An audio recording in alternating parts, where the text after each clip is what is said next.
A Ucrânia lançou uma das maiores contraofensivas da Guerra de 4 anos. No dia 25 de junho, Zelensky entregou ao seu serviço de inteligência, o SBU, uma operação de 40 dias, não uma onda aleatória de drones, mas uma campanha declarada e programada.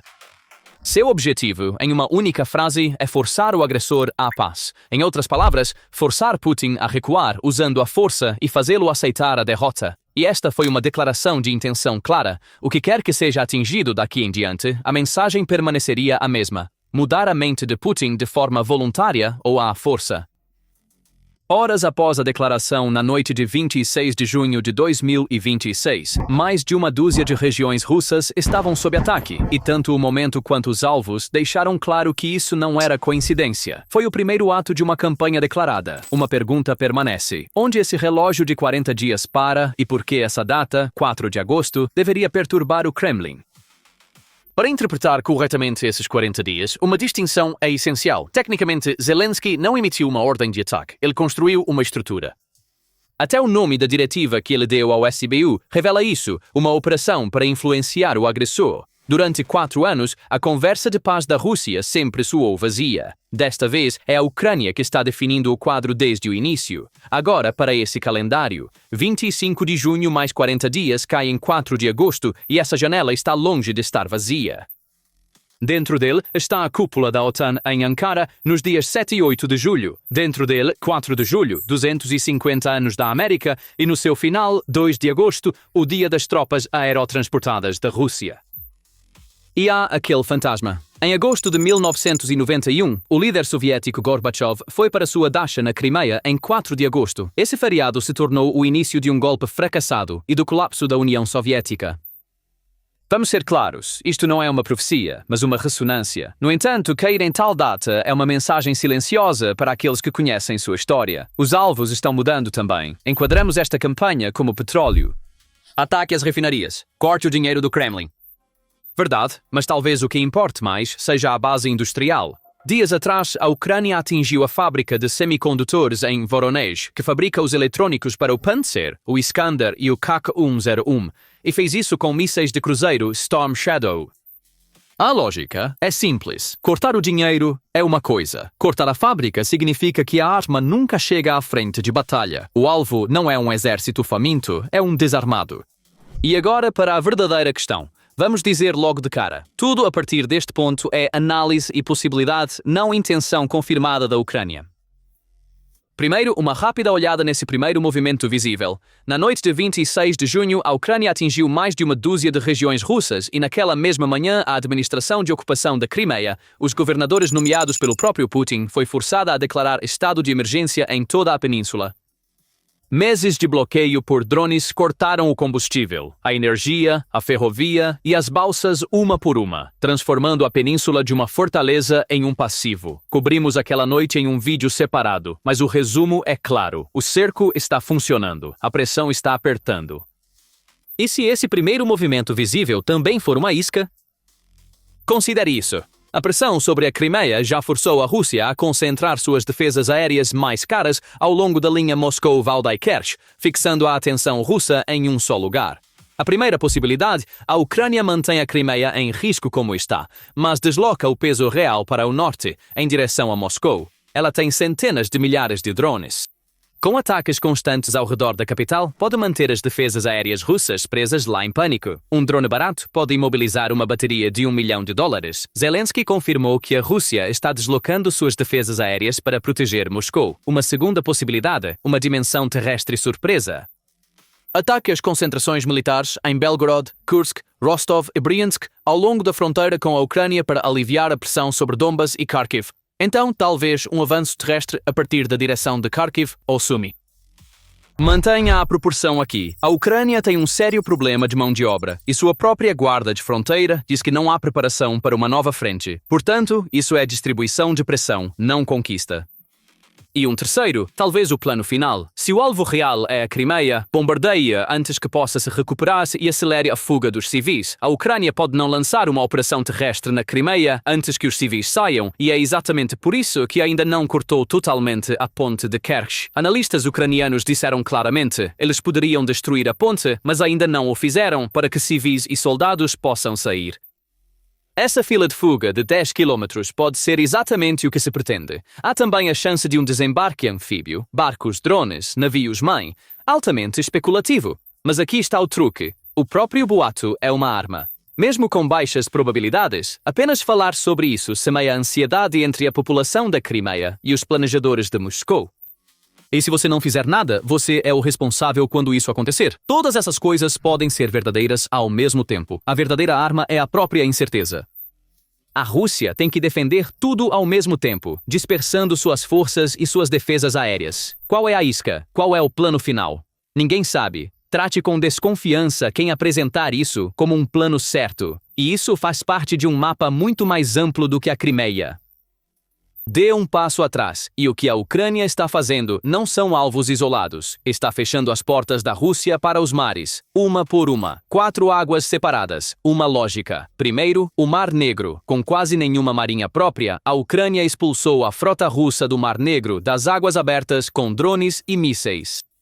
Os navios fugiram de Sevastopol para Novorossiysk, no leste, e a pressão aumentou tanto que em 14 de junho de 2026, segundo o grupo partidário Atesh, a frota começou a mover até mesmo seu quartel-general de Sevastopol para Novorossiysk, alguns oficiais realocando suas famílias e vendendo propriedades sem esperar por ordens oficiais.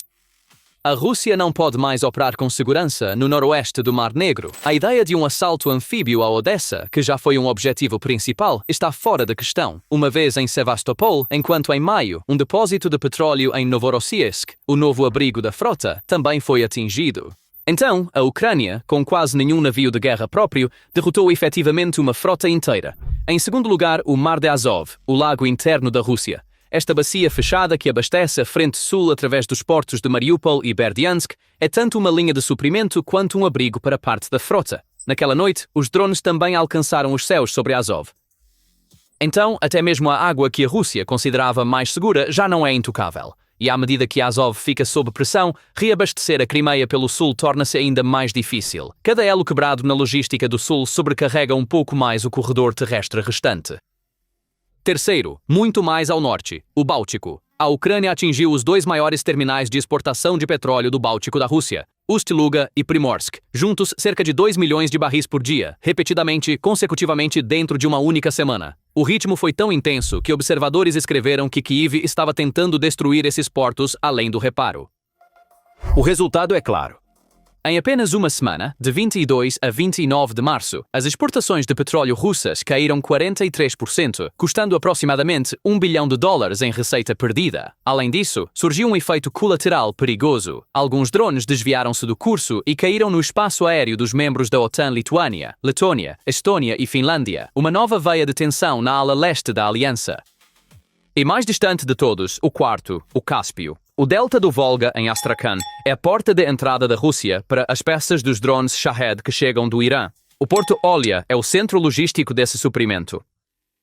A Ucrânia atingiu tanto a planta de processamento de gás de Astrakhan quanto os navios de carga que transportam componentes iranianos, então a artéria que alimenta a fábrica de drones da Rússia também é um alvo. No final dessa artéria está a extensa fábrica em Yelabuga, onde a Rússia constrói milhares de Shahed Gerans por ano.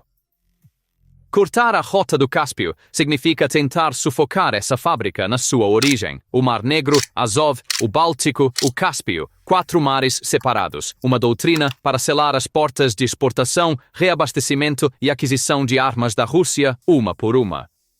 A Crimeia é apenas o canto mais visível desse mapa. Toda essa pressão funciona em um relógio, e para entender por que esse relógio importa, você precisa olhar dentro da janela.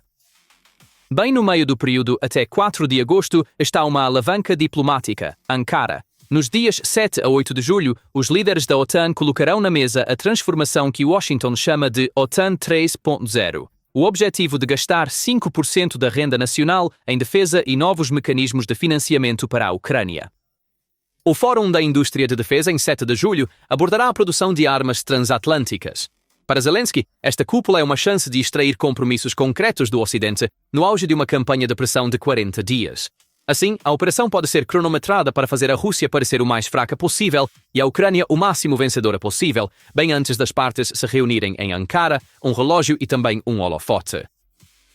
A lógica de alavancagem é simples também. 40 dias impõem uma janela de decisão a Putin. Ou ele se move em direção à mesa dentro desse tempo, caso em que a pressão fez seu trabalho, ou ele resiste, e a cada dia que passa, o apoio do Ocidente à Ucrânia se fortalece ainda mais com a fraqueza da Rússia. De qualquer forma, o relógio parece correr a favor de Zelensky. Para Putin, é um aperto. Ao longo de 40 dias, cada semana traz um novo ataque, uma nova manchete de "A Rússia é fraca". Ir para a mesa parece uma admissão de fraqueza. Ficar longe une mais o Ocidente em torno da Ucrânia em Ankara. Então, o relógio é um mecanismo que aperta o Kremlin de qualquer maneira que ele se mova, e é exatamente por isso que não se trata de uma onda aleatória, mas de uma campanha de pressão calculada. Então, toda essa pressão está funcionando internamente? Com base em documentos internos russos obtidos pela inteligência estrangeira da Ucrânia, Zelensky apresentou números impressionantes. A ansiedade entre os russos ultrapassou 50%, mais alta do que durante a Operação Kursk. 66% descrevem suas finanças como difíceis. 80% veem uma grande crise econômica como inevitável, mas considere-os pelo que são. Estas são afirmações de Zelensky, não verificadas de forma independente. A direção pode estar correta, mas são uma afirmação, não um fato. Pelos mesmos documentos, o quadro é severo também para a economia. Uma única empresa teve que fechar cerca de 400 poços de petróleo. O refino caiu pelo menos 10% em alguns meses e o déficit federal se aproximou de 80 bilhões de dólares no quinto mês. Novamente, dados não verificáveis transmitidos por Zelensky.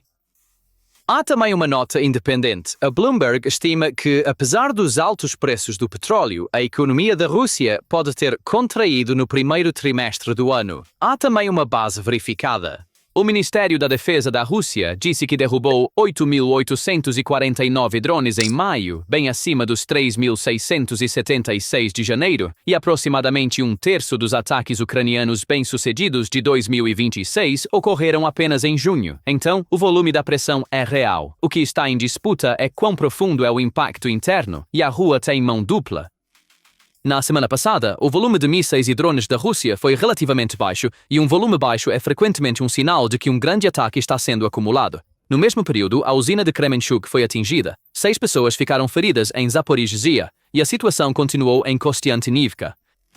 Então, isso não é uma vitória unilateral. Então, aonde todos esses movimentos poderiam levar? O cálculo não é unidirecional. Pelo menos 4 resultados diferentes estão na mesa ao mesmo tempo. Primeiro, uma espiral econômica. Somente os ataques no Báltico reduziram drasticamente as exportações de petróleo da Rússia em uma semana. O refino está caindo. O déficit está aumentando.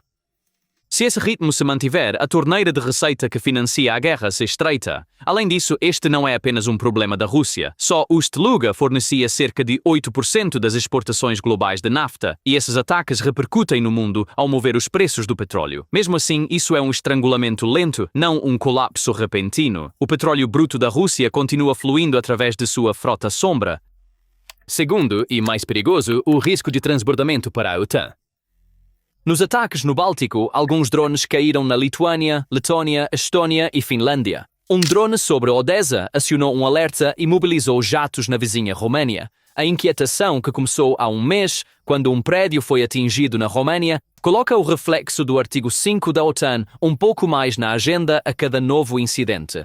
Cada drone perdido aumenta a chance de a aliança ser arrastada mais profundamente para a guerra. Para a Ucrânia, ao mesmo tempo, uma alavanca e um perigo. Terceiro, retaliação russa. O outro lado da moeda pode ser uma onda de ataque massiva que Moscou está acumulando. Semanas de baixo volume são geralmente o prenúncio de uma greve massiva de 1, 2 ou 3 noites. E a infraestrutura da segunda frente, tomando forma na fronteira com a Bielorrússia, é um lembrete de que a pressão sempre ocorre nos dois sentidos. E quarto, o verdadeiro objetivo, um desfecho diplomático. O objetivo principal dessa pressão é forçar Putin a negociar, mas é uma aposta. Se a Rússia optar pela escalada em vez da retirada, o período de 40 dias destinado a forçar a paz pode se transformar em uma campanha que amplia a guerra. Assim, o resultado deste movimento é multifacetado, uma aposta que enfraquece a Rússia, coloca a OTAN em risco e pode convidar a uma represália massiva. E por baixo de toda essa imagem reside uma única assimetria.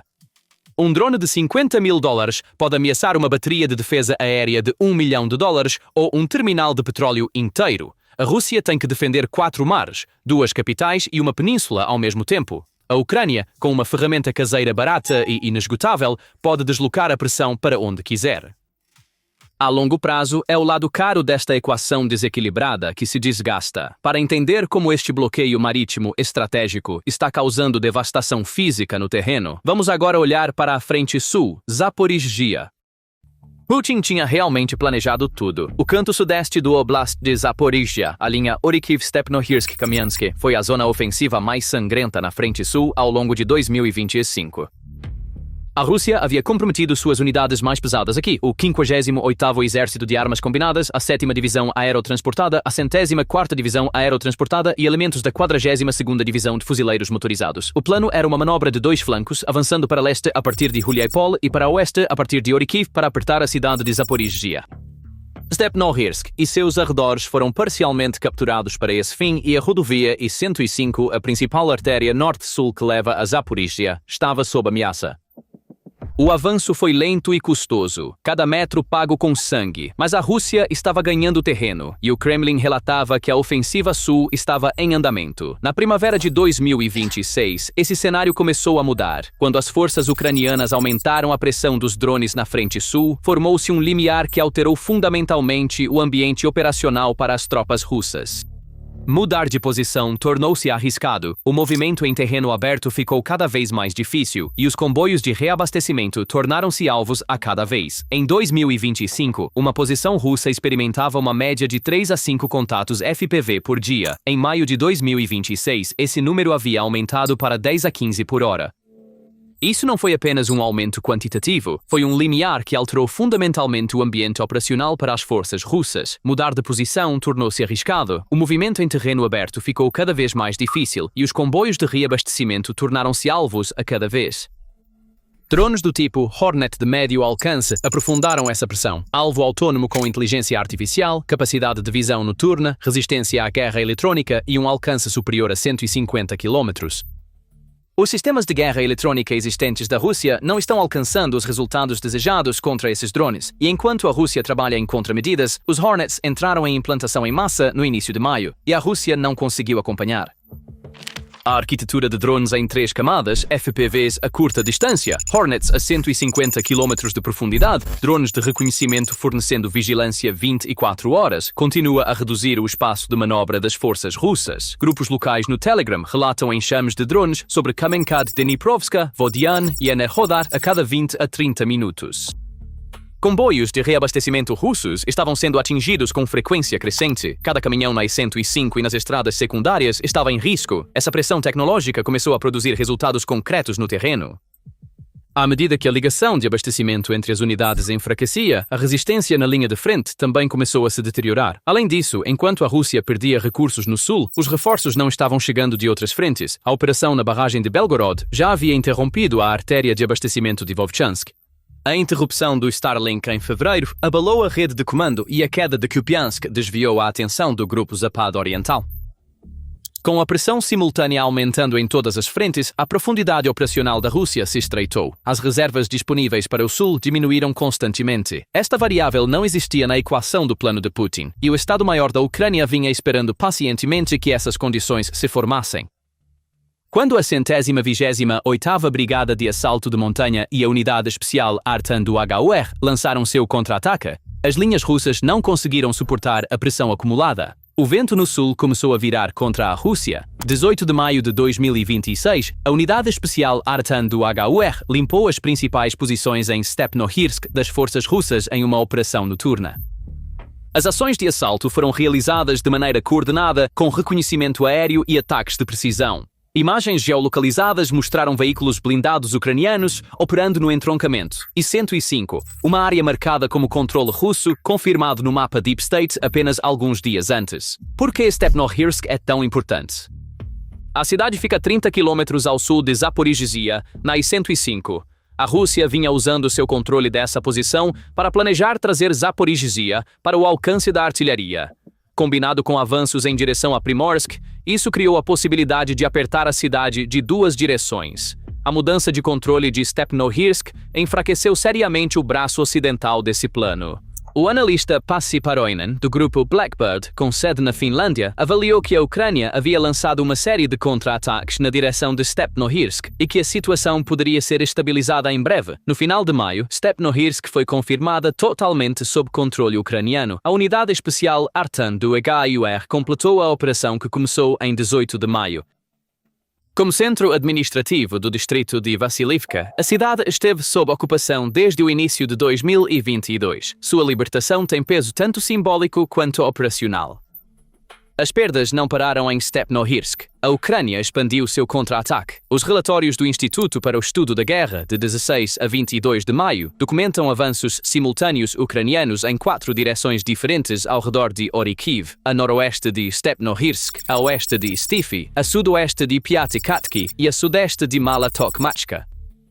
A 128ª Brigada de Assalto de Montanha da Ucrânia avançou ao sul de Bilohirya e Novodanilivka. Um blogueiro militar alinhado ao Kremlin reconheceu que não restavam posições russas em Novodanilivka e Mala-Tokmachka, a vila que a Rússia manteve sob pressão por mais de 4 anos, mais de 1.500 dias, agora está sob controle ucraniano. Milhares de soldados, toneladas de equipamento, anos de energia gastos em uma única aldeia. Agora essa aldeia foi recapturada em uma única operação. Esta imagem sugere que a abordagem de desgaste da Rússia no sul não entregou os resultados esperados. A Rússia pretendia desgastar seu oponente, mas cada vez mais se tornou a que estava sendo desgastada. O status de Plavny permanece incerto, Rybar diz, quase completamente perdido, mas o mapa do Deep State ainda mostra um pequeno bolsão russo. Plavny está localizado a sudeste de Stepnohirsk, no ponto de transição em direção a Kamenskoye. Se cair completamente, abre a possibilidade de pressão direta na linha de Kamenskoye, um limiar com consequências potencialmente muito mais amplas. Rybar resume a situação. Stepnogorsk e Plavny foram quase completamente perdidos, junto com quase todos os ganhos territoriais feitos durante a ofensiva que começou no início de 2025. Um ano de progresso arduamente conquistado perdido em pouco tempo, e quem reconhece isso são os próprios analistas militares da Rússia. A escala de baixas russas também é notável. De acordo com comandantes ucranianos, o soldado mobilizado médio sobrevive 12 minutos no setor de Stepnohirsk. Este número não pode ser verificado de forma independente, mas é consistente com a densidade de drones no terreno e aponta para a intensidade da pressão sobre as unidades russas nesta área. A 7ª Divisão VDV e elementos da 42ª Divisão de Fuzileiros Motorizados sofreram danos sérios. De acordo com a análise da Transform Ukraine, o 58º Exército de Armas Combinadas perdeu sua capacidade ofensiva. Está tentando repelir contra-ataques ucranianos e manter linhas frágeis. O plano de avanço em 2 frentes em direção a Orikhiv parou de funcionar efetivamente. O 58º Exército passou de ofensiva para defensiva, mas o próximo passo deste recuo, a linha Kamenskoye-Sherbaki, aponta para um limiar com consequências potencialmente muito mais amplas. O aviso mais claro de Rybar é sobre esta linha. Há um risco de que o inimigo não apenas restaure o status quo, mas lance uma ofensiva ao longo da linha Kamenskoye-Sherbaki. Kamenskoye fica na margem oeste do Dnieper, ao norte de Enerhodar, um nó estratégico. Sherbaki está ao sul, no cruzamento-chave da rota Vassilivka. A linha de aproximadamente 25 km entre esses 2 pontos é um dos elos mais importantes na defesa sul da Rússia. Depois que Stepnohirsk caiu, a extremidade norte deste elo já enfraqueceu, e se Plavny cair completamente, a pressão se desloca diretamente para esta linha. A Rússia pode mantê-la. A resposta depende de muitas variáveis: capacidade de reforço, eficácia da defesa aérea, se a Ucrânia pode manter o ritmo de seu ataque. Mas o próprio Rybar está discutindo abertamente a possibilidade de essa linha se romper e descreve a reação em cadeia que se seguiria passo a passo.